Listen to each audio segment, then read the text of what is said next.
You listening to RockSlamRadio.com. From all studios to the world, we bring you the finest in quality entertainment.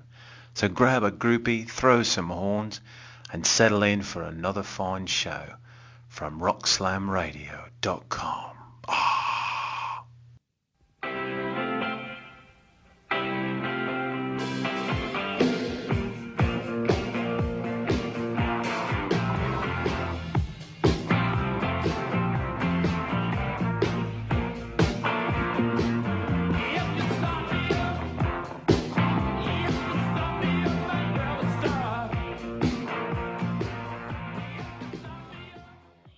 Yeah, start me up. Everybody out there in Radio Land, this is David J. Rocks the J radio show.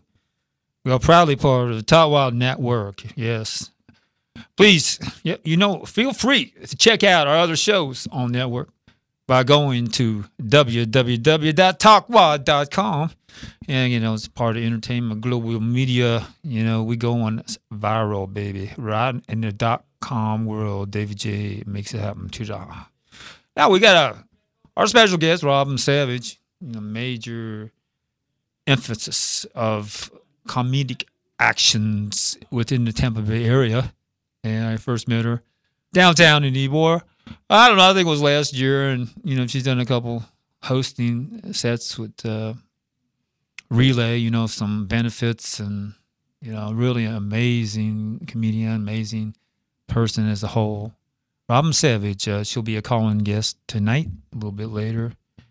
And our call-in number for everyone out there is 727-597-4022. Yeah, that is 4022. One more time. Hey, call-in people. Yeah, I love to talk to people on the telephone. It's 727-597-4022 for our listeners in our immediate viewing area and around the world in our .com area, 55 countries worldwide and moving towards the whole world, people. Yeah, the .com world. All right, getting into the David J. Rocks the World news. Do my look-see, research here at antimusic.com. I've heard the credits there, news items. Hey, last night, December, that was a pretty nice night. I could do some local stuff. I'll do a little bit of that later. But in the world news, last night at Barclays Center in Brooklyn, the 50 and Counting concert. Everybody knows the 50 and Counting concert? Yeah, that is the 50th year of the Rolling Stones. The bands are on tour for several immediate and very exciting concerts that are limited, of course. The band was joined by Mary J. Blige and Gary Clark Jr. Now, Mary J. Blige, she's such a rocker, such a big vocal, and a marvelous musician. She just fits right in with the band. Mick, of course, and Keith and Ronnie, So we're so happy about that. You can see video. Go to antimusic.com, see video live of that concert. It's taken from last Saturday. All right, the news follows special appearances at London's O2 Arena by Jeff Beck, on this 50 and Counting tour. Jeff Beck, of course, he's rated about the sixth greatest guitar player of all time. Mary J. Blige was on that show as well.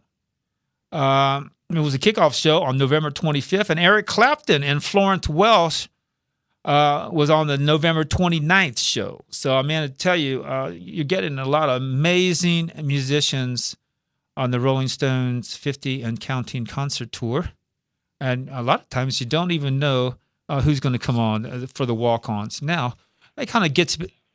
Oh, Robin Savage is calling in. Okay, hey, Dave J. how Rocks. you doing, David? Hey, Robin. Yeah, I was just doing a little Rock the World news, and I'm so happy we got some immediate news for one of our best comedians here in Tampa Bay. Yeah, Robin Savage, a beautiful lady, man, a great mom and that, a marvelous person as a whole, does a lot of benefits and that, great host. And so So Yeah, Mama tries. Mama tries. Oh yeah, I love that, man. I love that. And our comedic style stand-up lady, I first met her down at Collage, down in Ybor, and she was doing a stand-up routine. And I'll tell you what, it just rocked the whole world. Tell us a number of other places. I know you do improvs, high splitters, and a number of other places. You've got your own room around town. You know, I want you to get out there, baby. I want you to get out there and get all the people into what you're doing, Robin, because I dig you so much. And it couldn't have been any better if I was right next to you in arm's distance, because I'm a touchy-feely kind of guy. You know that. I do know that about you, David. Yep, trying to do it all. In fact, last night I was at Chase Club. It's the little once-a-month room that I run, and had a great show. Had I don't know if you know Sloan. He's a really good comic here in the Bay Area, and had Danny Davenport. He's a really funny guy from Orlando, and then we had Tia Michael and Rob Pruce. So we had a fun night. You know, you can really kick it around with those great stand-up comedians. You know, I'm trying to learn a little bit of that stuff too, because you know, so I do some like in-home stuff. Like it was at a birthday party last night, and you know, I like to be funny to people because you know, when people first come in, you don't know what the mix is, if they're family or you know, it's brand new. I'm just coming into somebody's home and playing. I'm loading all my equipment. I've got a huge amount of pieces of equipment in that, and I'm doing it's like a job to me. But you know, still, I got this feeling that I want people to be happy and I want to be people to be loose, you know, and that's that whole comedic aura that you present so well, Robin. Thank you. Tell us about it, baby. How do you do that, you know? Oh, I don't know. It's like anything else. It just, you know, it's like music. You just take years of practice and getting up and mostly making a fool of myself, but every once in a while it sticks. So. Yeah, touchy-feely lady there too, baby. I tell you, looking good there, Robin. You know, I kind of went in there and, you know, I was setting everything up, and now I was over by the pool. I was so close to the pool, man. If I had bumped my mic, it would have fell in the water, man. I thought to myself, damn, I'm going to get electrocuted, man. I got to watch out what I'm doing. And I was trying to be funny and all, but, you know, I get, you know, some folks, you know, everybody, you know, people having mostly coming in, they start drinking and all and having a, you know, getting loose and that, and they start wanting to talk to me. And so I dig it. You know, I always dig the people in the audience. I know you like heckler. You like people in the audience talking to you too. And how do you handle that there, Robin? You know, when people start talking to you, telling they want to take you out and they want to do things to you that are really erotic. Honestly, that doesn't happen a whole lot. You know, you always have comedy helpers, people who kind of, the worst I've ever had was I was in Iowa one time and they got kind of crude. One time I was doing a benefit at a Jewish temple and a lady threw a roll at me. That was... At a Jewish temple. Was it Hanukkah or a roll, man? I tell you that a biscuit. I tell you, I get into that, man. I mean, that's a real turn on, man. I'm wanting to jump on that lady, you know. That's a real turn. Really, this is your synagogue, and you're throwing bread at me? But yeah. I don't know. It takes all kinds. Oh yeah, and it's kind of like, you know, people getting mellow there, and they're kind of like you know, like being in church initially, unless they've been going there a lot of times. Sometimes they're always kind of like set back. They're taking a step back to kind of, you know, perceive the area and understand what the ideas that are being presented. Same thing coming in with somebody's house and doing a show, you know.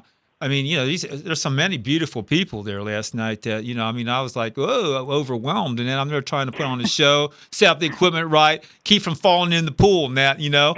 And so you did a private gig last night? Yeah, it was private, you know, but I did it because, you know, I really like the lady who works at the bank that I work. You know, I don't work at the bank that I bank at, you know, my bank and that. And I don't know, she's always been friendly to me, you know, helping me out with data and that, and get me set up, you know, to pay bills online and things, show me some inside information and that is part of her job and so forth. And then, you know, we just started comfortably talking. It was over by the USF area, and people are so kind of, you know, friendly and open as an academic area, and there's pursuits of freedom of intelligence there, and sharing academic ideas and just kind of being an open lighthouse of freedom. That's what I always thought that in education.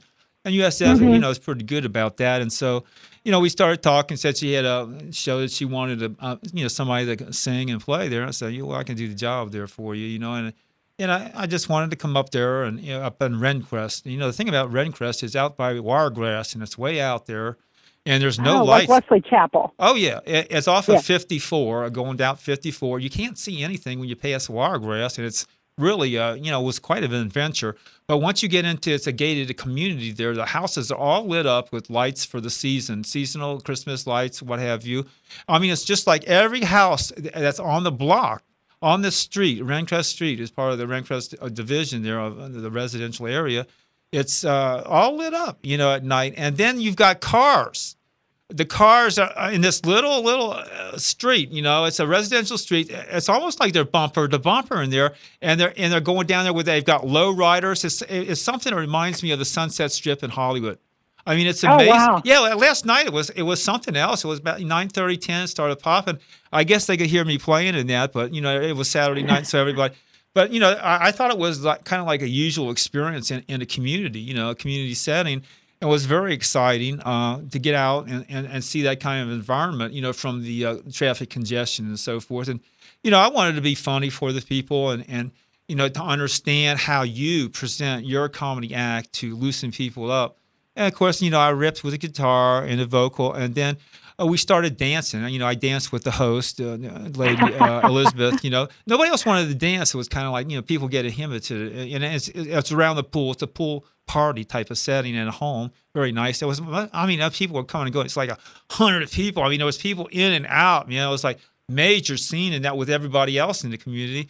It couldn't have been any better. It could have been better than Beverly Hills in California, right? Wiregrass is a pretty hot area, So we got the people moving, and everybody, was dancing. And then she says to me, "Okay, David, you can go. We're going to go to Latin music now." And everybody was dancing, having a good time. I said, "Thanks, man. I'm out of here, baby." I got out of there, and I booked down the road. So I got everything I needed in that. I was well taken care of and very pleased in that. And I thought about, I don't know. I'm just the kind of guy that wants to be phony to others, and I always had that attraction towards you, Robin, and your hosting abilities and the way you connect. How do you do it? How are you so awesome? Such a lady, man. Thank you. You have to have a very low self-esteem to get into comedy. So I don't always, I guess, perceive my performances as being awesome. It's probably like music. You're always your worst critic. It's not the riffs that go good. It's like the one chord that you spring off that you're killing yourself the next day. You're like, oh, I shouldn't have told the joke with the monkeys, and it would have went well if it had not been for that joke. So I guess it's like any other craft. You're always a little too hard on yourself, I guess. That's exactly the way I felt on Friday night at the Bunker and Ybor. I usually bring my amplifier. I got a setup with my guitar and amplifier to get the sound that I like to have. I got sometimes, depending upon the room that I'm playing in, I have to adjust the volume somewhat, but not extensively. And where I'm set and playing every day, it's just right for me. But, sometimes I get lazy, and I knew Saturday I was going to carry the whole plethora of equipment, man, everything, pack it, unload it, all the cables. I got a whole cable bag that's, like immense in it. So I figured I'd go real light Friday. And so I just took I took a semi-acoustic that was, it's got 2 pickups. It's hot, and the sunburst one that you see sometimes on the Facebook pictures. And I plugged into the mixer of there at the house. And I thought, as soon as I started playing the chords, I said, I can never get this sound on it. And then after the guitar play and everything I did, people were coming up to me and say, "Man, that's amazing. I sound like such and such and that." And I'm trying to be like in between Jim Morrison and Billy Idol, kind of wild and crazy guy. Jim, and trying to be, I'm trying to, I've got that kind of image persona that, I'm projecting with the music and presentation as such with the live. And then, a lot of times I feel the same way that you feel, that, I always kind of review the performance afterwards when I'm sitting there and people are bouncing off the wall having a good time. I'm sitting there quiet, and they think I'm having a bad time, but I'm reviewing what I'm doing to see what I did wrong or what I didn't like or what I wanted to get better. And, every time I plug into that mixer, it seems like it's too light for me, but it turns out a lot better than. And, a lot of the guys that's been around for a while, they just tell me, "Don't worry about it, Dave. Just let the audience decide for themselves." And that, and I try to do that. But still, how we are, being artists and that, we try to project and we try to get it, the way we want it, for the people, Absolutely, absolutely. Yeah, it's the same way. I mean, but I mean, the end result is if people can laugh or people can dance or people can just enjoy whatever you're doing. I mean, then that's when you win. That's the good stuff.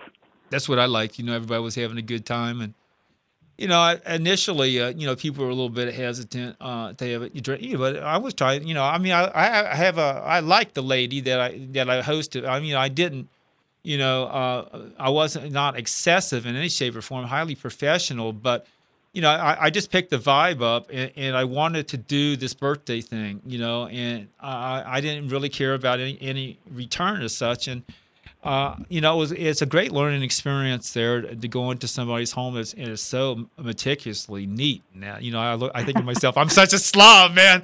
But I'm trying to get neater. But anyway, I like a bachelor, But I try to be neat. But I tell you, I go into some of these homes. Let me tell you, I mean, everything is so perfect, and there was so many great people there. It was a great experience Saturday night, and I was able to play like 3 hours, and I started. Oh wow! Yeah, that's a lot. Yeah, I had a little break in that because we had the dance music that was on the CD player in between. It was really nice. It was kind of like Donna Summer stuff, which was cool, man. I mean, I really got into it. That kind of dance music, and with the crystal ball going around on the dance floor and everybody. Like the old school, like disco. Disco, kind of yeah, stuff. kind of Latin disco type of style, And I was thinking, I mean, some of the songs were in Spanish, and I was trying to relate. I mean, I've had a couple of years of Spanish, and I was getting really fluent in it. But then I dropped it, and I came up to Gainesville, and it was more a country setting. And then as I moved from Miami to Gainesville, and then more into Central Florida, it wasn't used as much. But now I'm back into Tampa. Of course, the big cities in Florida, Spanish is very powerful. And now in Tampa, I'm picking back up the conversational Espanol and trying to do an elementary level with it. And I want to really learn some Spanish songs that I play on the guitar. I always love Segovio's classical guitar style, the flamenco style from Spain, and it's a beautiful style. Sometimes I try to use a kind of a modification of it with the rock sound in the 4/4 beat QuickTime that I use and double stroking. So I just try to pick up styles, but like tonight I was at this Wet Willie's just down the street, and I was playing with a piano guy, and I was just jamming. I had no set whatsoever. I just picked the guitar up and playing that, and that's one thing, and other things that I really wanted to use the mic to do vocals, but you go up there when sometimes I do a walk on that's not even staged or I have no song set that I'm wanting to do that's totally out. It's another learning experience in that too, Yeah. But it's dangerous. As like some of the my song set in here, I'll do a couple of live songs tonight, but it's I take chances with it and that, and the thing is, that's where I find out, with your like the live stand-up comedy that you do, and the new material that you present at a number of the places that I've seen you at, it's the same thing. It's a dangerous thing. It is. It's scary to do new stuff. I'm sure it's the same for the song. I mean, it's scary to do something new for the first time, especially in front of people. Well, with the guitar, I'm able to tweak it, and being live, I might, get a little fuzz on a fret, a note from the fret, or, not get close enough to the fret that I want to be, or my bend doesn't sound the way I want it, and I've got ways of kind of modifying that, to where it comes out sometimes even better than what it was planned on the guitar. The vocal, a lot of times I need, you got to really listen to it. The same thing, I think, with the stand-up comedy delivery. You got not only the vocal, the voice, the presentation, the intonation, as well as the words, the lyrics that you're presenting to kind of get your audience into that. There's a vein of laughter. I tell you, there's some, you're one of them that you get something going inside me. It's like a high, a natural high. And I'm rolling, man. People don't understand that. You connect with something inside a person. And it's a very high experience. I must be the end of those morphines, you get from running or whatever that hits me in that with the laughter. So you're really a high presenter, man. You get people high. Don't think you don't. Touchy feely, man. You need to be here. Yeah, okay. And so we'll get you in here, at a better time, and then I'm sure, Yeah. But Yeah, you yeah. will. Like I say, I apologize for not being in studio, but Yeah. I'll definitely get in there. As I say, you were on my twice. You were on my show, so yeah. Yeah, get to everybody high, man. Get high, everybody from your presentation and your, the video that we have, to see your beautiful personage and that. And so I'm just very excited. I was really excited, first seeing you at Relay and all the things you did that night with the musicians on the stage at the Yeah, record. there were some technical problems there at Relay for Life, so I had to kind of shuck and jive a little bit while Well, some of the anything that technical stuff big, got ironed there's out. always something, of any kind. But that's what it is, and that's where the really power comes into. Nobody, most people don't even know it. I mean, you got to be a professional to really know a lot of it, unless it's totally dramatic. Where you're getting a broken amp or something that's really cracking on, or something that's really out of kilter that's dramatic, but a lot of the nuances are not even, errors are not even picked up by the majority of the people. I had a guy Saturday night who was talking to me about this guitar that I had, and actually it's a Jay Turcher knockoff, and he thought it was a Les Paul, but it was it's a great sounding guitar, and Uh-huh. it's just what it looks like. You just didn't see the lettering in that. So people know so much in that, and the most important thing is the artist going in there with the idea of making the best presentation possible, and then modifying to whatever it takes if there's any kind of technical difficulty in a live environment, which is very dangerous and hazardous.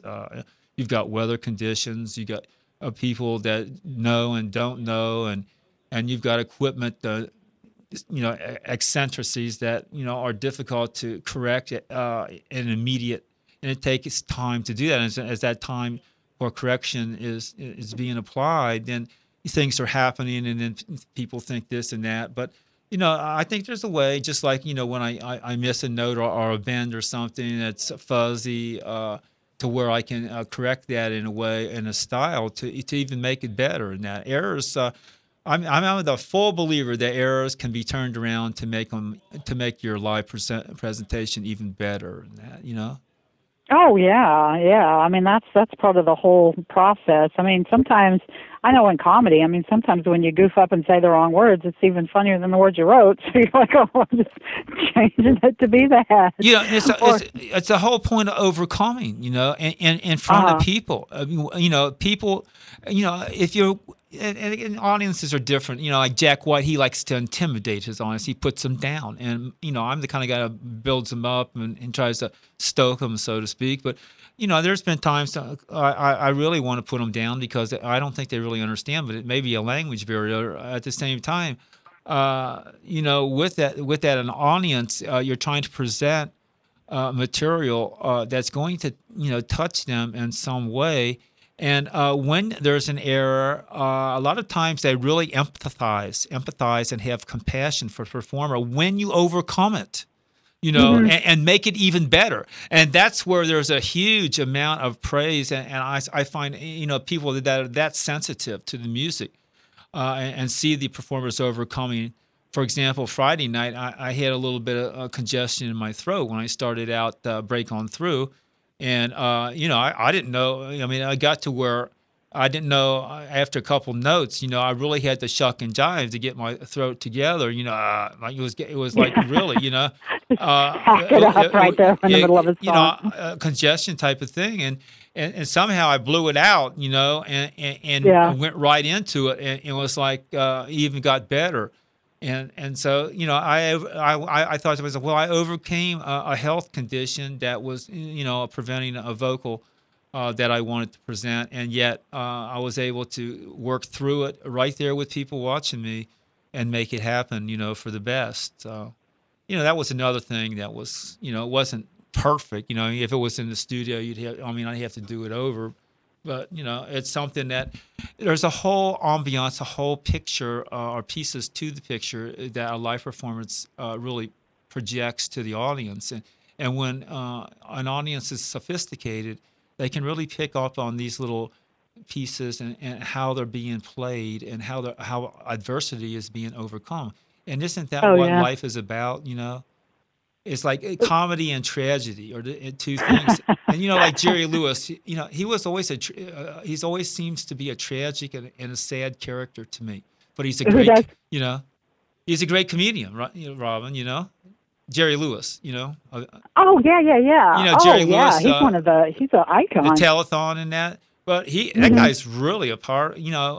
People. I've read some articles that people talk about how really dramatic he is, and yet when he's presenting this craft of comedy, he's such a funny guy in that. So it's like an exterior presentation that he somehow touches his heart to be able to see that people enjoy themselves and get into that vein of laughter where people are, it's like a side splitters. There's a reason for that when people are so happy and they've got that something that's causing them to laugh. I mean, I've gone into like uncontrollable laughs. That's why I love stand-up comedy. It's so Yeah. amazing to me, and you make it happen, Robin. Yeah. I'm trying. I'm trying. But yeah, it's fun. You never know what you're going to get in any live performance. I mean, even the most professional of performers are, you never know what you're going to get. Because like you say, it's live, and it's not like in the studio or, you can just re-record it or do something. I mean, it's just, if it happens, you've got to deal with it and go on. All right, I want to ask you about some promo. Where you're going to be, some dates for you. Hopefully you've got some. If you don't have it on top of your head, you've written some down. Also, some material. If you want to present some material through the telephone, new material, whatnot, to get the viewers laughing as well as me. But it doesn't take much for get me laughing, and especially with you and that. Yeah. Oh gosh, I'm trying to think of any more new stuff. I'm trying to think where I'm going to be. I'm going to be really, really busy in 2013. Gosh, 2012. I can't think of anything off the top of my head. 2013. I don't know if I do a benefit every year for the Tampa Bay Crisis Center. It's a. I don't know if you've ever seen my what do you call it? My character, my alter ego, Kathy Gaynor, corporate trainer. I don't know if you've ever got the Ooh. pleasure of meeting Kathy Gaynor, corporate trainer. Yeah. She's kind of a motivational speaker who doesn't quite get it, and she helps MC every year the Tampa Crisis Center. They have a something going on that's called the Voices of Strength, and the survivors of like just domestic violence and really bad stuff, they get together with artists and they put on a whole show. So you got survivors and artists, and then you have me just being absolutely stupid to try to kind of break some of the tension. And so that's coming up in January, and it's a benefit, but it's for an absolute great cause. I don't know if you're that familiar with the Tampa Bay or the Tampa Crisis Center, but they help in just more ways than you can even really imagine. And plus they help the community, so it's not like it's going elsewhere. I mean, anything you spend is happening there in Tampa. I mean, they help. They even have oh gosh, like on the Sunshine Skyway, they provide like cell phones for people who are going to jump, things like that. So they do a lot of stuff. Trying to think what else I have going on. I've got a few private gigs. Oh, I got on Coconuts in St. Pete. They've got. I'm doing like a women's comedy thing. They have like the Best of the Bay, and I'm doing that in February. And as always, I have Chase Club going on. That's always the second Saturday of every month. And then we have, I'm kind of in this thing called Smart Comedy Support Group, and that's in Sacred Grounds. You play Sacred Grounds sometimes, don't you, David? Yeah, actually, I really started writing some songs there, because I want everything original. And that was really a motivator for me. I haven't been back there for a while on that because I'm closer to Clearwater now in Pinellas, so with the radio and so forth. But I need to, I loved all the folks that came through Sacred Grounds and that, when the time last 2011 in July, when I started picking up Sacred Grounds. I've been floating music and doing the radio now for about 15 months here exclusively. That's all I do here in Tampa Bay. And, Okay. I look at trying to get the guitar adequate, and stellar, I mean, we could try to be competitive. There's so many great players, and and then working on lyrics and that, and as well as getting a certain amount of memorized music down for setting, and then going on with rock news and studying, researching Rolling Stone magazine, the latest things happening, anti-music, Hannah Music, and a lot of the inside information groups from. Now, David? What do you think about? Because in your industry, it's you were talking about originality. In your industry, it's kind of gotten all mechanical. I mean, you don't see guys like you who just sing it out and bang it out. I mean, I can think of like Dave Grohl and the Foo Fighters, but a lot of these guys are all auto-tune. What do you think about that? Well, it's kind of like golfing. If somebody's got a bigger club than you got to try to find that club because, you got to kind of level the playing field. And the way technology has gone, and Queen is a perfect example of it. Queen was raw when they started. I've got an article on Queen that I was going to present. But they're right there. I'll just give a little with the new band pushing all the musical boundaries with technology. You see, that's pretty much the way things are going in the world, and people are trying to like balance that to get that perfect sound. But we know nothing. It's the same thing in live presentation. It's how you overcome adversity that most of the audience really appreciate. It gets really deep and moral, and that's very powerful. With the structure of the music, the technology, when it's majorly enhanced in the studio and cannot be reproduced in live, the audience is going to pick up on that. So, you got to look at it from one end, kind of balancing the playing field because there's so many great artists out there with great sounds, and that technology can be utilized to enhance an average sound tremendously, and at the same time being able to go on tour to present that album in a live setting where you're not going to get that perfection by any shape or form, and you're going to have to overcome with whatever you got going, and that takes experience, man. There's no way around it. And that's one thing I was also looking about these walk-ons and these open mics that are around town. Like Friday night, you get 10 minutes. You're rushed all the time. Plug in, ding, ding, ding, ding. Get ready to go. Make sure you're when I do a 3-hour set, man, I'm going into a different area. I'm much more relaxed. I'm not rushing. I'm thinking about what I'm doing. I'm being creative as I'm playing. And what I did, I analyzed that yesterday, and I thought to myself, when I do these walk-ons and any audition that I do for a position in a show or something like that, I'm going to internalize that slowdown. You internalize the slowdown for the relaxation in the play, no matter who's rushing you, producer, director, or anybody that's a sound guy that's rushing you in a certain set of time because they're managing a group of people that they have to get done in X amount of time. So it's an experiential kind of push into the soul that I have to redirect in me. And I asked other performers to think about it. And of course, the experience, I got Tommy a couple CDs for him. I've been playing 50 years, man. It's like I don't even know how to play, but it's the idea that the more you get out there, the more you have different experiences at different play. You're able to take that into your soul and make it your own. When you make it your own, that's when it's going to happen. And then I feel like, it's happening a lot more for me. People tell me in the last year, I made a lot of changes and stuff. So I don't know, it's all good to me. I like it. I want it better. I want my internalization and my spiritual, musical awareness to be more perceptive.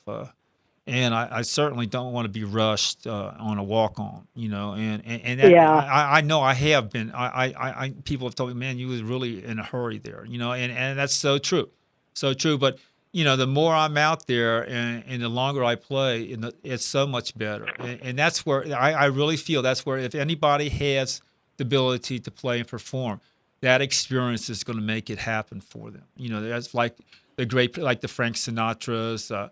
Like the Led Zeppelin, Jimmy Pages, those players out there, Elvis, these kinds of people with that internalization makes it their own, and then they can pop, to the top of the charts and that. Oh yeah, absolutely. I mean, the same thing for comedy. I mean, you gotta find your groove and make it your own, and get your own voice and your own style. I mean, I think that's across the board. Even I'm sure poetry and writing. It's probably just across the board in any sort of performing arts. And it's so personal too. It's a great feeling when you can do that. Like, a lot of the walk-ons, you sign up, you may not go on for 2 hours, but it's kind of, you got to kind of, I'm thinking about what I'm going to do. At the same time, I'm trying to enjoy the show and pick up on the show. And sometimes I will change my song set, according to what's being played, but not often. Usually my song set is set, when I go in there from, past rehearsal and play and that's when I want to present. But when I'm there, things happen that are in the real time, in the real moment, and that helps me to really feel where I want to go in the flow of the musical vibes to connect, and that's so that's what I'm trying to do is connect and build with the vibe, with the sound. And I pick it up when something is just like Elizabeth that Bank. I wanted to play a birthday party, like I wanted you to come. I want you to be on the show and that. People I meet around town. It's those vibes and mixes that make it powerful, and people coming together with that intensity in a group that has the same objectives as presenting the material, connecting, and going to the top in their craft, and then the return is there. It doesn't matter.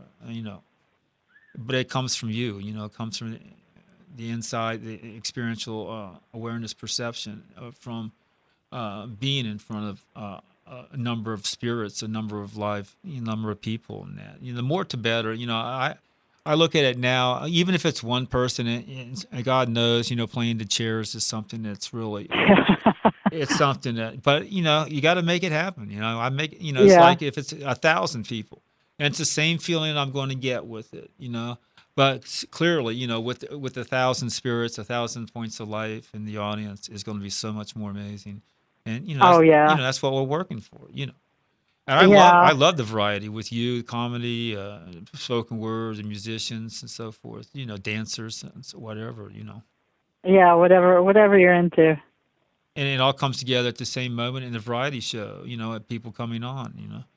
And whether it's at an establishment, a cafe, a bar, or a theater, or then that's transposed into a studio, a television studio. It's like here, I could dig, being here to a live audience where I stand up and I can move around, but, because of the way the studio is, I'm set in a certain position, I like interacting. It's kind of like, I guess it's from the old Johnny Carson era, how he used to go up in the audience and ask the audience questions, and he'd have maybe 150 people there, and he'd get a lot of his material off the newspaper and that current events that he twist around and make funny, and yes, goof on some of the leadership and politics, what have you, anything like that. So, that whole, it's like a live performance within a set where it's recorded, and it doesn't, to me, it doesn't get any better than that. That's what I love, whether it's a small audience in a studio set or, a huge concert. I mean, like stadium concerts. I was looking at, I've got some information about the Rolling Stone concert tour, and their next one is going to be at the again, last night was Barclays Center in Brooklyn, the 50 and Counting concert with Mary J. Blige and Gary Clark. The Stones are with Mary J. Blige? That was Gary Clark Jr. That was last night at the you can see that on antimusic.com. They have the video of the Rolling Stones show their concert. It's the 50 and Counting concert. Yeah. And they had a special appearance also in London, O2 Arena. That's where they started their tour with Jeff Beck. It was, I think he's number 6 in Guitar of World Rockers. Mary J. Blige was also on that. So, Mary J. Blige really fits in with Mick Jagger. I mean, they really complement each other. That show was on November 25th. And then Eric Clapton and Florence Welch was on the November 29th show. The Stones, wow. the Stones are going to continue the 15 and counting shows with 2 more dates in the U.S. at Newark, New Jersey, Prudential Center. This is coming up December 13th and the 15th. That's the Okay. Stone. Yeah. So I mean, the 15th of this month. Let me tell you.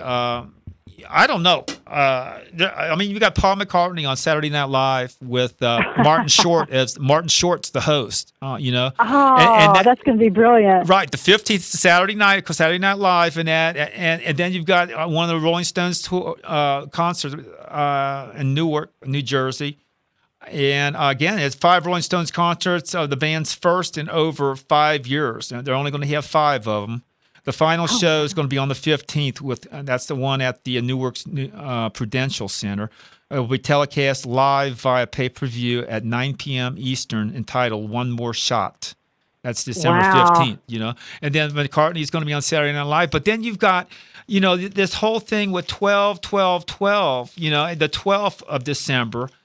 You've got the Sandy charity concert that Bruce Springsteen is going to be, you know, the major headliner with Kanye West, Roger Waters, and Paul McCartney's going to be on that one too.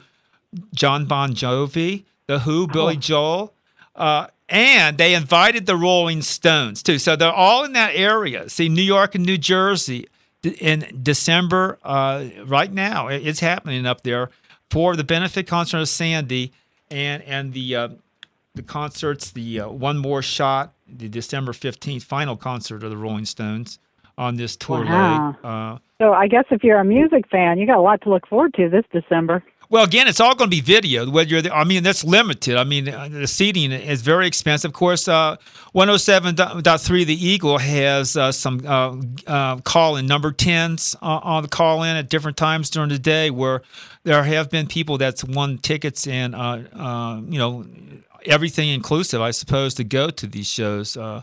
And they had ones with the Rolling Stones too. I mean, they if you were the number 10, I mean, almost every day I try to get the number 10. The best I got was like number 9. It's not easy, and I play all these games. As soon as they announces it, I click, or you know, I wait a time. You know, I play all the time because I'm ready set for it. But it's not an even. You know, somebody always wins, but it's not an easy experience to get into. But there's you should talk Nolan into letting you be a representative for Rock Slam. Have him fly it to New Jersey. You know, I could really relate with the guys in the Stones and that, because you know, I mean, it was Satisfaction, of course. You know, at the karaoke. I mean, I do Satisfaction. That's another one in my tracking karaoke bag at some of the bars around town, and that really sets the crowd off. And that, you know, and I relate with those guys because you know, I grew up with that whole British invasion era, and yeah, it's all good. But of course, the Doors, the American version that tried to quell the British, you know, kind of balance it out, because the British players were, you know, Who and all of them, Led Zeppelin, they were taking over the top 10 spots every, you know, all year long. You know, I mean, there was one. I think the Beatles had the top 10 for I don't know how many weeks in 64, 65, one year. I mean. They just took everything, and it was ongoing with them. No other groups could get in there. They were just so awesome. And so, again, you know, we had some American bands. Of course, the Beach Boys, they got blown out early in the 60s. And they were great. I mean, I did California Girls last night. You know, I tried to hit that one at the pool party. And so, you know, I mean, Beach Boys were really tremendous. I first came to Florida, you know, the whole beach scene. Of course, that was the California scene, but it was... You know, we had something in Florida, down in South Beach area back in the 60s and so forth. So, you know, things were happening all around, you know. But, you know, California was really hot with the Beach Boys. But then, you know, the British invasion, the Beatles just blew them off the charts. And then they picked back up again, you know. It was the same thing with Elvis. Elvis, you know, didn't pick back up until the later 60s and that, you know, even though he was great. You know, a lot of his music was... Everything was shuffled for the British invasion in America, you know, it's from like 63, 64 to 69 and that. So, you know, but, you know, other artists got in, but it was very difficult. And we still have it going on today, you know, these major bands at Stones, 50 years and counting. That's amazing. That's absolutely amazing. Yeah, I mean, the fact that these, you know, rock and rollers are still alive and kicking, I mean, that's a feat on itself. Yeah, you can see that DVD. I was looking at Keith Richards, man. I'll tell you. I mean, it's getting up there. I can remember when he was younger, man. He's still he plays that guitar like nobody else in that. I was looking at it. Yeah. Looking at I was going to DVD. say, my husband was watching AC/DC and Angus Young and all those guys. They're still. I saw them 20 years ago in concert, and I swear they still look exactly the same. I mean, they look kind of old then, but they look still the same kind of old. It doesn't look like they've aged any. I mean, they're still banging it out, too. I'm glad you mentioned the Aussies. That. Yeah, AC/DC, antimusic.com. Back in Black is to be inducted into the Grammy Hall of Fame. The 1980 album is among recordings entering the 2013 Grammy Hall of Fame. That's AC/DC's Back in Black. On Wednesday, the Recording Academy announced the newest additions to its Grammy Hall of Fame collection with 27 new titles. The list currently totals 933. And I'm surprised Back in Black isn't already in there. I mean, to me, that transcends. Like, that was a big song for me, but I wasn't of that era, and I'm sure, like, kids today still sing Back in Black and Shook Me All Night Long. I mean, it just transcends time. It's just timeless. Well, this is the Grammy Hall of Fame. There's 933 that are on the list in the Grammy Museum in L.A., at the L.A. Live is what it's called. But the list of inductees range from AC/DC's Back in Black to Frank Sinatra's Theme from New York, New York, with Billy Joel's Piano Man and Paul McCartney and Wings' Band on the Run. To name, that's just a few of the 2013 Grammy Hall of Fame inductees. So, look at the people that are up there. You focus on AC/DC, but look, I mean, you got Paul McCartney, Frank Sinatra. I mean, God, the gods of the whole pop world in that, and it's just. But AC/DC, I mean, in and of itself, Angus Young and the Young Brothers are just out of sight with that play, the guitar play and everything. You're so right. Back in Black is amazing. Yeah, it is. Like I say, it transcends, I think, anything, any age. I mean, anyone who partied, I guess, knows AC/DC. You bet. And it just kind of brings out a really happy side. You could be feeling, a little bit of low times, and I was just coming out here and that there was a guy, he had his window down, was playing Back in Black, right there. I had the window down. I was, oh yeah, man, that sounds pretty good. And now I was looking over there, man.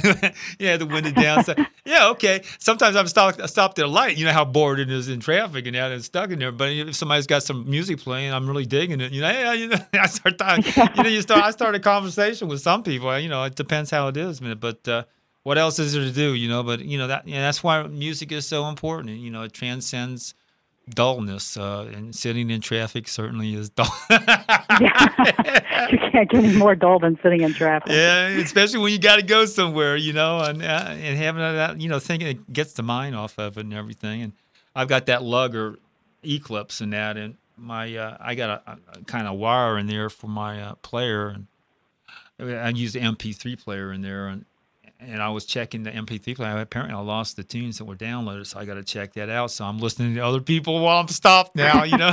Just picking up the same besides the music at the places I go to. And I mean, there's enough music that I hear everywhere, so it's not all that. Absolutely, absolutely. That's funny.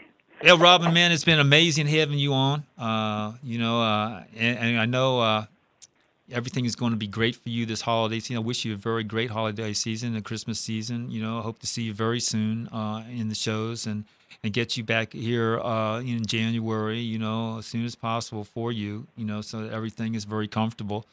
And, live and in person. So we can get some people here. I think I want to schedule some musicians also with you, so we can really kick it around, get a little variety in that. Okay. Yeah. Well, thanks for having me on. It was a good time there, David. You know it, Robin. You're dynamite, man. You're going to the top, baby. Okay. All right. Thank you so much, David. All right, Robin. Robin Savage, man. Tampa Bay comedian. Number one. Yeah. All righty. Thanks, David. Thanks for having me on. Bye-bye. Bye. All right, Adam. Let's do Tommy. We have a little bit of Tommy McCoy. Tommy McCoy, great jazz musician. We've got the Space Master coming on from his CD. And Tommy, again, he played with Tommy. Tommy met Stevie Ray Vaughan, man, and became friends.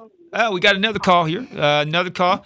Okay, we're going to hold up on Tommy. Yeah, caller, go ahead. Who are you? What's your name?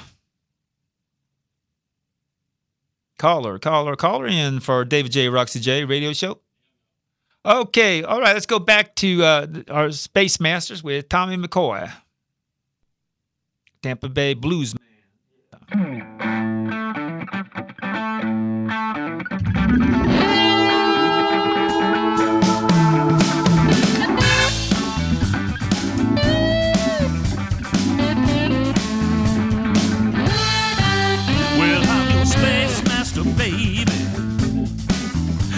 My planetary lady, I'm your space master, baby. You're my planetary lady. You know I got a rocket. I know you're gonna dock it. I'm your space master, baby. I got full thrust and clear skies. I got stars in my eyes. I got full thrust and clear skies. I got stars in my eyes. Your clothes are gonna cast off before we're gonna blast off. I'm your space master, baby.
Yeah, that's Tommy McCoy, Late in the Lonely Night, a Space Master, the great blues man from, he's out of St. Petersburg. Yeah, in the studio up, a big Chicago man, Tommy McCoy. That's studio sound, man. Now I'm going to do some raw and uncut, a little bit of City of New Orleans, a little Arlo here. And it's going to be as raw as it gets, baby. City of New Orleans.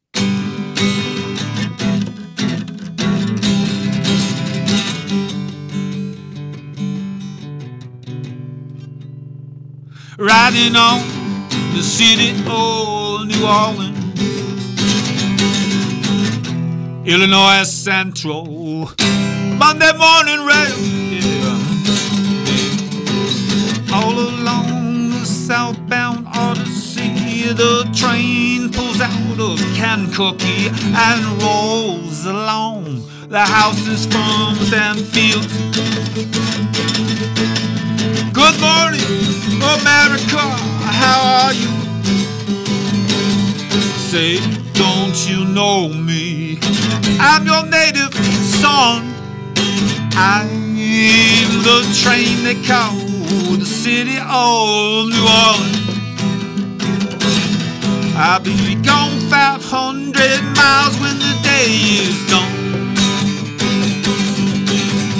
15 cars and 15 restless riders, 3 conductors and 25 sacks of mail, passing towns that have no names and freight yards full of old black men, graveyards of rusted automobiles. Good morning, America, how are you? Say, don't you know me?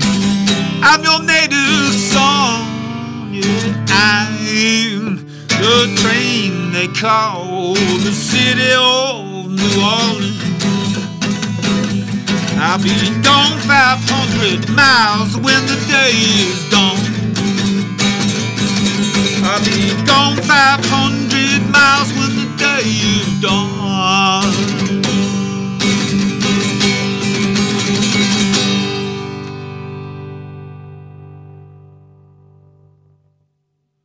Hey, little city, New Orleans there. A little bit of rolling and cut here. Got to do the difference of one and the other. Studio and live. Yeah. This is David J. Rock to J radio show on Rock Slam Radio, and we are getting ready to wind it down here. Wind it down for another great show on Sunday. Any callers out there? 727-597-4022. And a little bit more Rock the J news here. And this was about the Queen here. December 6th, Queen announced the Queen Extravaganza. That's a North American tour. It starts in 2013. Set of concert shows, kickoff show January 11th in Tarrytown, New Jersey. Again, back in New Jersey and New York, really happening in December and January.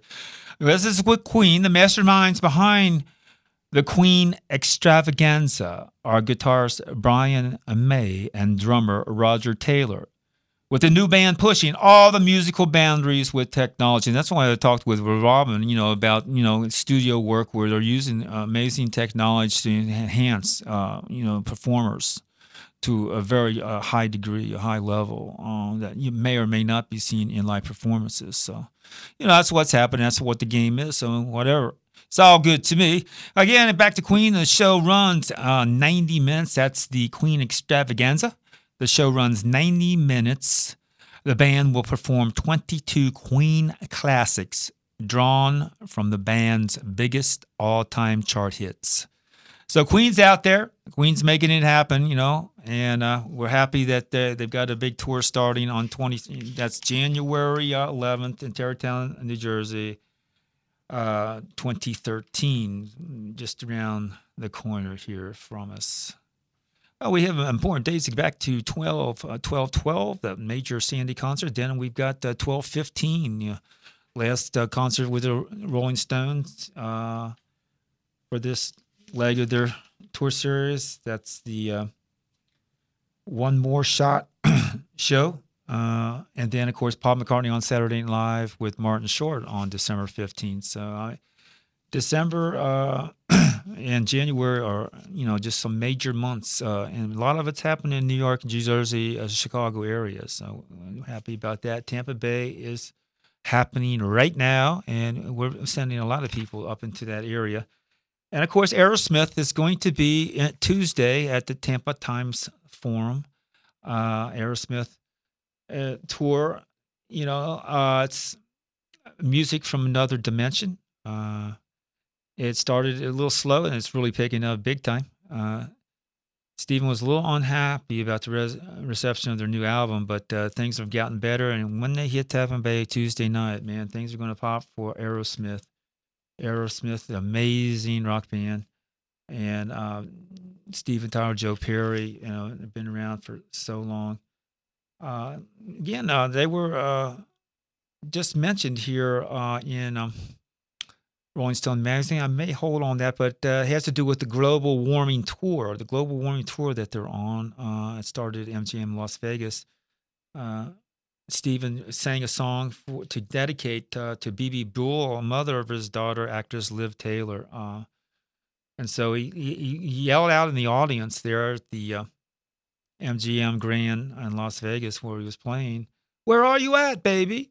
And, or I should say, well, baby Bebe, I don't know her personally. But anyway, "I know you're here," said Tyler from the stage as he scanned the crowd. "There she is. Now I can sing a song to you." Before launching into the song, "What It Takes, Baby," Tyler had a brief relationship with Brule in the mid-'70s, which resulted in Liv birth. Bebe initially claimed that the father was Todd Rundgren to protect her daughter from Tyler's drug addiction. Well, things go and come in that. I know I had a chance to shake hands with Steven Tyler at MGM Grand in 2004 by the roller coaster ride, the Aerosmith roller coaster ride, and coming out of the Tower of Terror there at MGM Grand. And I mean, he's an amazing guy, man. I was really, really excited. Very focused individual. So, the things you read about him, whatever it is what it is. But major artist, great show, and coming to Tampa Tuesday night. Okay, we're getting ready to wrap it up on David J. Rocks to J. It's been great talking to everybody and having Robin Savage on the call-in guest and all. We're going to be getting some really major people coming up the rest of this month and in January. And Marie Cash Lavassiere is coming on December 16th, a major radio producer. And and have some interesting inside information or outside information, whatever kind of information is out there. But even having a good time is the main thing here on the David J. Rocks the J radio show. So all you people out there, when I ask you to come on, man, and I book you on, baby, you make sure you get out here because we're going to have a good time. Yeah. So yeah, we're rocking it down here and ready to end up with our finale song. You know what it is, don't you? The Dylan's Where It Is, baby.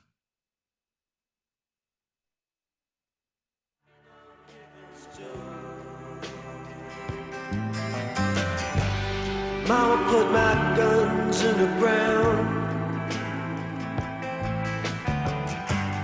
I can't shoot them anymore.